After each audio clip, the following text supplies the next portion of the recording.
ভারতীয় আধিপত্যবাদের বিরুদ্ধে আমাদের ছাত্র অবস্থা থেকে আমাদের অবস্থান, আমরা মোদি বিরোধী আন্দোলন বা এই রকম বিভিন্ন অ্যাক্টিভিজম বা বিভিন্ন রকম আন্দোলন দিয়ে আমরা আসলে বড় হয়ে উঠেছি। এবং যখন আমাদের এনসিপি দল গঠন হয়েছে এবং আমাদের এই জায়গাটাতে অবশ্যই সবসময় কার মতো শক্ত অবস্থান এখনো আছে। জি, আসলে এই যে দীর্ঘ বছর ধরে যে ঘটনাটি ঘটে যাচ্ছে, যে সীমান্তে কাউকে দেখলেই পাখির মতো হত্যা করা নির্বিচারে এবং কোনো মানে মানবিক কোনো বিষয় নেই, মানে এটা একটি সত্যি কথা বলতে এটা মানবাধিকারের চরম লঙ্ঘন।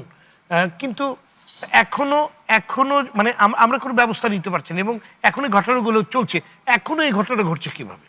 মানে নেপালও যে এখন অবস্থানটা দেখাতে পারছে, এখন যেভাবে যেটা ঘটনা ঘটছে সেটা হচ্ছে যে আপনি যদি বহির্বিশ্বের বেশিরভাগ দেশেরকেই যদি দেখেন, তারা কিন্তু তাদের নাগরিকদের নিরাপত্তা বা সুরক্ষার ব্যাপারে খুবই কনসার্ন। কোনো একটা দেশে যদি কোনো নাগরিক আটকে পড়ে বা যদি কোনো বিপদের সম্মুখীন হয়, সাথে সাথে কিন্তু আমরা দেখি যে সেখানকার প্রধানমন্ত্রী বা রাষ্ট্রপতি থেকে শুরু করে তাদের দেশ কিন্তু একটা কনসার্ন থাকে এবং তাকে উদ্ধার করার জন্য কিন্তু তাদের একটা তৎপরতা থাকে। কিন্তু আপনি বাংলাদেশকে মানে এক্সেপ্ট শহীদ প্রেসিডেন্ট জিয়াউর রহমান সাহেব ছাড়া আর কারোর সময় আসলে আমি এই বিষয়গুলো নিয়ে কনসার্ন থাকতে দেখিনি। বরঞ্চ এই যে মুক্তিযুদ্ধের পর থেকেই আমাদের যে ভারতের প্রতি এই যে একটা ডিপেন্ডেন্সি বা এই যে আমরা বারবার এই যে একটা জুজুর ভয় যে ভারতই আসলে নির্ধারণ করে দেয় যে কে ক্ষমতায় থাকবে কে থাকবে না, তো এইটার উপরে আসলে এই একটা সাইকোলজিক্যাল একটা গেম নির্ভর করে। কিন্তু আমরা দেখতে পেয়েছিলাম যে 5 আগস্টের পরেও এই ধারণা ভাঙলো না কেন? ভাঙলো না আসলে এই যে তাদের কাছে অনেকে সাহায্য সহযোগিতা নিয়েছে বা তাদের কাছে অনেকে ধর্ণা ধরতে গিয়ে হয়তো বা ইলেকশন করেছে। আমরা তো দেখলাম যে কেন সেখানে সাহায্য সহযোগিতা নিতে হয়, কেন ধর্ণা ধরতে হয়? এই যে নাহলে হয়তো ক্ষমতায় আসতে পারবে না, তাদের ধারণা যে বাংলাদেশের মানুষের প্রতি তাদের আস্থার চেয়ে এই ভারতের যে প্রশ্নটি আমার ছিল থেকে ধারণা মানে এই ধর্ণা দিয়ে কিংবা তেলবাজি করে যে কেউ ক্ষমতায় থাকতে পারে না, সেটা তো 5ই আগস্ট সেটা প্রমাণ হয়ে গেছে। তো আমরা ভেবেছিলাম এরপরে তো একটা বড় চেঞ্জ আসবে। আমরা তো ভেবেছিলাম যে এটা থেকে হয়তো আমরা সবাই শিক্ষা নিয়েছি, কিন্তু আনফরচুনেটলি আমরা আসলে সেইভাবে শিক্ষা নিতে পারিনি।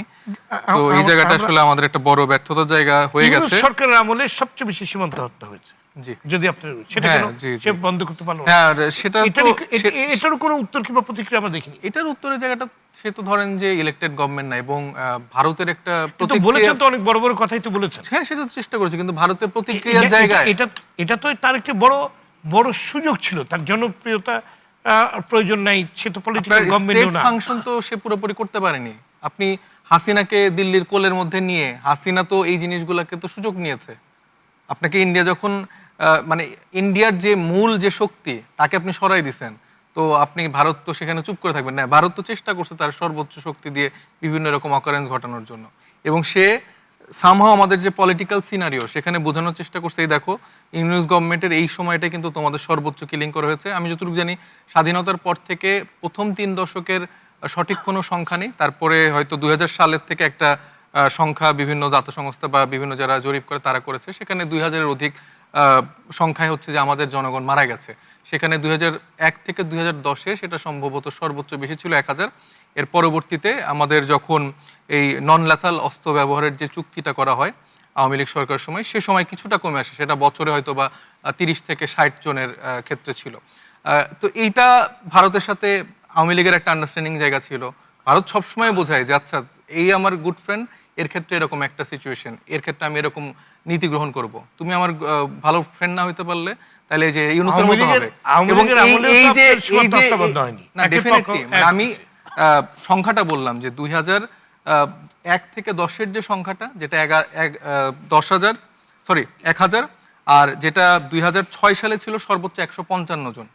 আর আওয়ামী লীগের সময় যেটা বলছি সেখানে কিছুটা কমে আসে, কিন্তু কোনো মানে মৃত্যুই আসলে কাম্য না। তো আমি যেটা বলার চেষ্টা করলাম যে এই যে আমাদের রাজনৈতিক দল যারা আসলে ধর্ণা দিতে চেষ্টা করলো বা যারা আসলে মনে করছে ভারতের একটা গুরুত্বপূর্ণ জায়গা আছে, সেটা ইন্ট্রিম টাইমে তারা আসলে বুঝিয়েছে যে আসলে এরকম না হলে কিন্তু তোমাদের অবস্থা